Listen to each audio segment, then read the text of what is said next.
বিশ্বকাপের সেমিফাইনালে আর্জেন্টিনা হারে না। আর বিশ্বকাপের ফাইনালে যতটা জেতে তার চেয়ে বেশি হারে।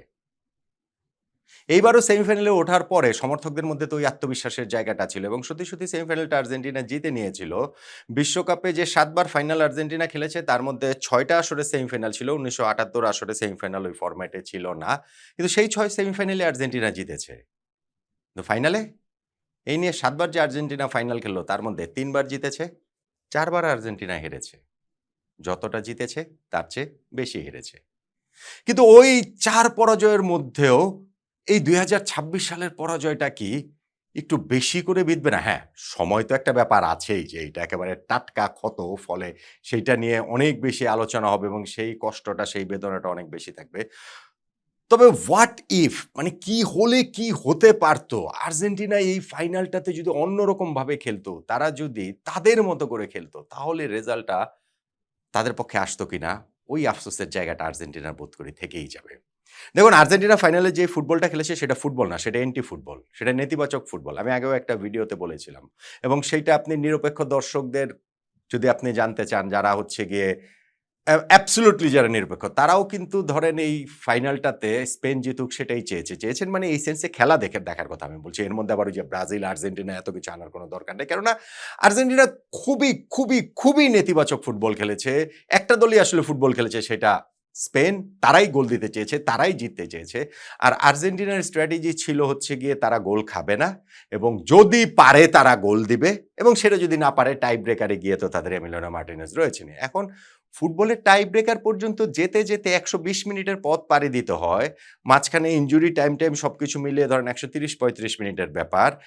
এই সময়টা ধরে আর্জেন্টিনা এই স্ট্র্যাটেজিতে খেললো। হ্যাঁ, যদি এরকম হতো যে এই আর্জেন্টিনা দলের শক্তির জায়গাটাই এরকম বা দুর্বলতার জায়গাটাই এরকম যে না তারা আসলে গোল করতে পারে না, তাহলে সেটা মেনে নেওয়া যেত। কিন্তু এই আর্জেন্টিনা তো সেরকম না। এই আর্জেন্টিনা ওয়ার্ল্ড কাপে স্কোরিং টিম ১৯ টা গোল তারা সেমিফাইনাল পর্যন্ত দিয়েছে। এই আর্জেন্টিনার লিওনেল মেসি রয়েছেন যিনি গোল্ডেন বুটের রেসেই ছিলেন। ৮ জন গোল স্কোরার এই আর্জেন্টিনা টিমে রয়েছে। সেই আর্জেন্টিনা স্পেনের বিপক্ষে কেন এইভাবে দলকে সাজাবে? আমি ম্যাচ শেষে দেখছিলাম তাদের কোচ বলছেন যে যদি 11 ভার্সেস 11 থাকতো তাহলে ম্যাচের রেজাল্ট কি হতো সেইটা একটু মানে তিনি বলছেন যে আই এম কিউরিয়াস যে ওইরকম হলে কি হতো? এইটাও একজন কোচ মানে আমি ঠিক আসলে মেলাতে পারি না যে লিওনেল স্ক্যালোনি তিনি এইভাবে বলছেন, তিনি এইভাবে ভাবছেন, তিনি যেভাবে টিমটা সাজিয়েছেন সেইটাও আসলে আমি কোনোভাবেই এটা আমার কাছে অ্যাকসেপ্টেবল না। আর্জেন্টিনার সমর্থকরাও আমার ধারণা এইটা আসলে মেনে নিচ্ছেন না। দেখুন প্রথমত আর্জেন্টিনা এই ম্যাচটাতে আমি বলছি ফুটবল খেলতে নামে নাই। তারা মনে হচ্ছিল যে রেসলিং করতে নেমেছে। তারা যেইভাবে র‍্যাশ ট্যাকল করেছে, যেইভাবে তারা হচ্ছে গিয়ে ফাউলের পর ফাউল করেছে, হ্যাঁ, এটা তাদের কৌশলের অংশ। আমি সেটা আন্ডারস্ট্যান্ডেবল, সেটা বুঝতে পারি। হ্যাঁ, আর্জেন্টিনা এরকম করে, অতীতেও করেছে, বিভিন্ন সময়ই করেছে। একেকটা দেশের খেলার একেকটা প্যাটার্ন থাকে। তাদের ওই যে কি বলা চলে যে তাদের যেভাবে বেড়ে ওঠা সেগুলার একটা ব্যাপার থাকে। সব আমি বুঝে নিলাম। কিন্তু ওই সেকেন্ড হাফে গিয়ে তারা যেইভাবে প্রতিপক্ষের উপরে চড়া হয়েছে, লিয়ান্দ্রো পারাদেস নেমেই তিনি হচ্ছে গিয়ে ওই যেই ধাক্কাটা মেরে একটা ফাউল দেখতে ইয়ে করলেন না, দেখল না? ওইটা নেমে অন্য আরেকটা আলোচনাতেও বলেছিলাম যে এটা একেবারে ডেলিভারেট। এইটা হচ্ছে গিয়ে প্রতিপক্ষকে তাতিয়ে দেওয়া, উস্কে দেওয়া এবং সেইটা করে আর্জেন্টিনার বেসটা বেরিয়ে আসে। তারা সেটা বের করতে চেয়েছে। কিন্তু সেই বেসটা কি আমরা দেখতে পেয়েছি? স্পেন তো সেই ফাঁদে মোটেই পা দেয়নি। এখন আর্জেন্টিনা আক্ষেপের জায়গায় থাকতে পারে বা তাদের কোচ যেটা বলেছেন যে 11 ভার্সেস 11 ভাই এনজো ফার্নান্ডেসের ওইটা রেড কার্ড ফুল স্টপ। এইটা মানে কোন রকম কোন আমি বলব যে কোন ডিবেটের জায়গাই নাই। আমি আবারও বলি, ওই যে একটা হাস্যকর কথা আমরা বলি যে ফিফা আইনের মাধ্যমে হয়েছে। যাই করা হোক সেটা ফিফা আইনের মাধ্যমেই করা হয়। এনজোকে যদি লাল কার্ড দেওয়া হয়েছে, ২ টা হলুদ কার্ড দিয়েছে ফিফা আইনের মাধ্যমে। যদি নাও দেওয়া হতো সেটাও ফিফা আইনের মাধ্যমেই হতো। ফিফা আইনের বাইরে কোন কিছু কি আইসিসির আইনের মাধ্যমে হবে নাকি? তা তো আর হবে না। কিন্তু আমি বলছি যে ওই মতামতের জায়গাটা আপনি বেশিরভাগের ক্ষেত্রে মতামত আপনি জানতে চান, এক্সপার্ট না সাধারণ মানুষের জানতে চান। সমর্থকদের চশমা যদি খুলে রাখেন তাহলে এটা বলবেন এনজো ফার্নান্দেজের অবশ্যই এটা সেকেন্ড ইয়েলো কার্ড হয়। কারণ তিনি মানে ওই ট্যাকেলটা করে চ্যালেঞ্জে গিয়েছেন, তিনি লেট করেছেন, তিনি বল পাননি, তিনি পায়ে মেরে দিয়েছেন। ফলে ওইটা আসলে ইয়েলো কার্ড হবেই হবে। এটা ১০০ তে ১০০ বার। এইখানটাতে আফসোস করার, দুঃখ করার, কষ্ট পাওয়ার কিছু না। বরং এনজো ফার্নান্দেজের নির্বুদ্ধিতা নিয়ে আপনি প্রশ্ন তুলতে পারেন। যেই লোক কিছুক্ষণ আগে মিনিট ১০ আগে ডিসেন্টের জন্য রেফারির সিদ্ধান্ত অখুশি প্রকাশ করে একটা হলুদ কার্ড দেখেছেন, হয়তো ওই হলুদ কার্ড দেখার কোনো প্রয়োজনই ছিল না। সেইখানে তিনি দলকে এভাবে বিপদে ফেলে গেছেন। আমি তো বলব আর্জেন্টিনা সামওয়াট লাকি। তারা অবশ্যই লিয়ান্দ্রো পারেদেসেরও হলুদ কার্ড, সেকেন্ড ইয়েলো কার্ডে তার রেড কার্ড হওয়া উচিত ছিল আমি মনে করি। অবশ্যই আমি মনে করি। পারাদেস ওই যে একটা হলুদ কার্ড যে শুরুতে পেয়েছেন সেকেন্ড হাফে বদলি হিসেবে নেমে, তারপরে তার ২টা-৩টা চ্যালেঞ্জ ছিল একেবারেই 50-50। এখন এটা আমি মনে করি রেফারি দেন নাই। এটা রেফারিও ভুল না, আমিও ভুল না। এটা হচ্ছে গিয়ে আইনের ব্যক্তিগত ব্যাখ্যা। অন্য একটা রেফারি হলে হয়তোবা দিতেন। অন্য বিশ্বকাপ ফাইনাল না হয়ে এটা হয়তো গ্রুপ পর্বের ম্যাচ হলে দিতেন। এও অনেক রকম বিষয়-টিষয় সেই জায়গাটাতে রয়েছে। কিন্তু লিয়ান্দ্রো পারেদেস সামওয়াট খুবই লাকি যে তিনি মাঠে ছিলেন। ফলে আর্জেন্টিনার আসলে এই রেফারিং নিয়েও কোনো কমপ্লেইন করার জায়গা আছে বলে মনে হয় না। তাদের যেটা কমপ্লেইন করার জায়গা আছে যে তারা আসলে এইভাবে খেললো কেন? এই দলটা তো এরকম না।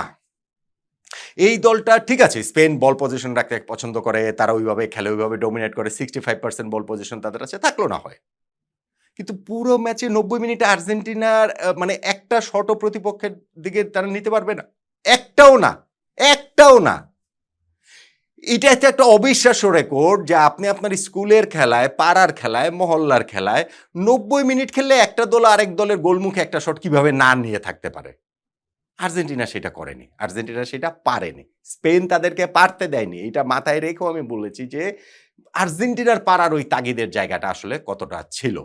তারা ১ম শট নিয়েছে সেটা ১১৬তম মিনিটে গিয়ে ইনজুরি টাইমেরও হচ্ছে মানে এক্সট্রা টাইমের সেকেন্ড হাফে গিয়ে যখন তারা ১ গোলে পিছিয়ে আছে সেই ডেসপারেট সময়টার মধ্যে ১৯৯০ বিশ্বকাপের সঙ্গে তুলনাটা হচ্ছে।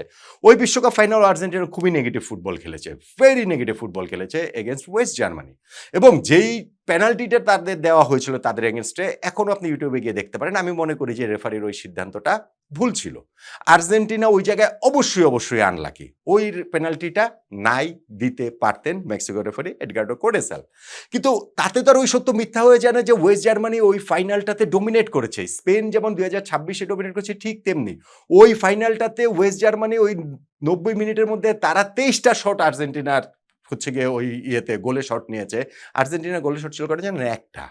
মানে এইখানে এই ফাইনাল তো ০টা ছিল, সেই ফাইনালেও একটা ছিল। তারপরেও সেই আর্জেন্টিনার ডিফেন্সে আপনি ২ টা কথা বলতে পারবেন। নাম্বার ১ ওই ওয়ার্ল্ড কাপের পুরোটাই আর্জেন্টিনা এরকম নেগেটিভ ফুটবল, জঘন্য ফুটবল খেলেছে। পুরাটাই। এই ওয়ার্ল্ড কাপে তো আর্জেন্টিনা সেটা খেলেনি। এবং সেই ওয়ার্ল্ড কাপ ফাইনালে আর্জেন্টিনার ৪ জন প্লেয়ার সাসপেন্ডেড ছিল। ফাইনালে ফার্স্ট 11 এ ৪ জন প্লেয়ার খেলতে পারেনি ইনক্লুডিং ক্লাউদিও ক্যানিজিয়া। ফলে কোচ কার্লোস বিলার্দোর সেই জায়গাটাতে এইরকমভাবে নেগেটিভ অ্যাপ্রোচে যাওয়ার আপনি একটা ডিফেন্স দাঁড় করাতে পারেন। ২০২৬ বিশ্বকাপ ফাইনালে কি ডিফেন্স দাঁড় করাবেন? আর্জেন্টিনা যেই টিম ১৯টা গোল দিয়েছে, যেই টিমে লিওনেল মেসি রয়েছেন, যেই টিমের সব জায়গায় এত স্কোরার রয়েছে, সেই টিম কি কারণে এইরকম একটা শেপে খেলবে যে না আমরা গোল খাবো না যদি গোল দিতে পারি খুব ভালো। মারামারি করেছেন, কাটাকাটি করেছেন ওইটা নিয়ে কোনো আমার আপত্তি নেই। আমার আপত্তির জায়গায় ইনফ্যাক্ট সেটা হচ্ছে গিয়ে ম্যাচ শেষে যেই কাজটা করেছেন লিয়ান্দ্রো পারেদেস, তখন তিনি লাল কার্ড দেখেছেন সেটা ম্যাচের কনটেক্সটে গুরুত্বপূর্ণ না। কিন্তু ভাই পরাজিত দল পরাজয়টাও একটু গ্রেসিয়াসলি ওটা নিতে হয়। পরাজয়টাও মেনে নিতে হয়। সেইটাও মেনে নিতে জানতে হয়। ফাইনাল হুইসেল হয়ে যাওয়ার পর পারেদেস যেইভাবে ওইখানে স্পেনের ফুটবলারদের সঙ্গে এরিক গার্সিয়ার সঙ্গে আরো কে ছিলেন ধাক্কা মারলেন, মুখে ঘুষি মারলেন। এইটা আসলে একেবারে মানে খুব লজ্জাজনক। ওইটা ভীষণ লজ্জাজনক।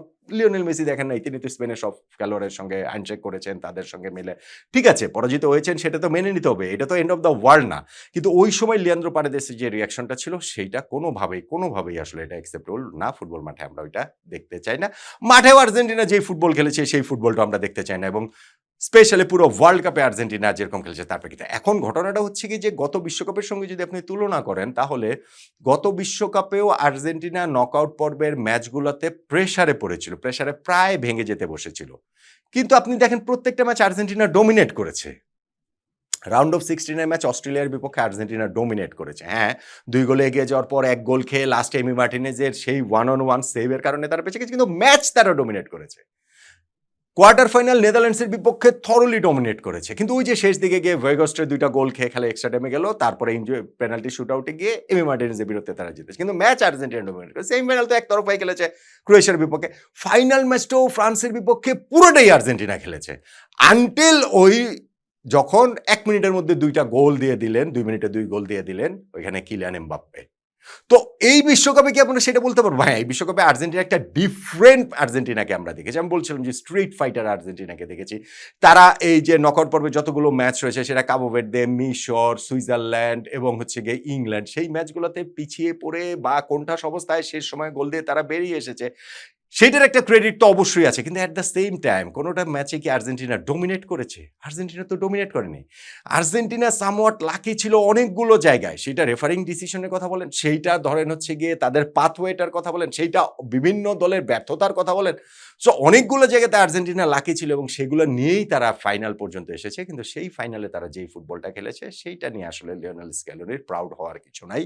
আর্জেন্টিনার এই দলটাও আই এম সিউর যে ধরেন আজকে ২৪ ঘন্টা পর আবার যদি বিশ্বকাপ ফাইনালটা হয়, গতকালকে স্পেন যেভাবে খেলেছে আজকে স্পেন অ্যাবসোলিউটলি সেভাবে খেলবে। কিন্তু গতকাল আর্জেন্টিনা যেভাবে খেলেছে আমার মনে হয় না যে আজকে আর্জেন্টিনা সেভাবে খেলবে। তাদের কোচ লিওনেল স্ক্যালোনি অন্যভাবে হয়তোবা ভাবতেন। মানে বিশ্বকাপ ফাইনাল হয় নাই সেটা ধরে নিয়ে আমি জাস্ট শুধু বোঝানোর জন্য বলছি। তো আর্জেন্টিনার যে এন্টি ফুটবল সেই এন্টি ফুটবলটা শেষ পর্যন্ত তাদের মানে নিজেদের দিকেই ফেরত এসেছে। সেইটা করে আর তারা বিশ্বকাপ শিরোপাটা জিততে পারেনি এবং সেইটা নিঃসন্দেহে লিওনেল স্ক্যালোনিকে অনেক, অনেক, অনেক দিন আমার মনে হয় পোড়াবে যে এই বিশ্বকাপ ফাইনালটা যদি তারা অন্যভাবে খেলতো, অন্যরকম খেলতো তাহলে হয়তোবা কি হতে পারত? জার্সিতে 4th স্টারটা তো বসলেও বসতে পারত। ওই আফসোসটুকু লিওনেল স্ক্যালোনি, লিওনেল মেসিদের অবশ্যই, অবশ্যই থাকবে। থাকবে না?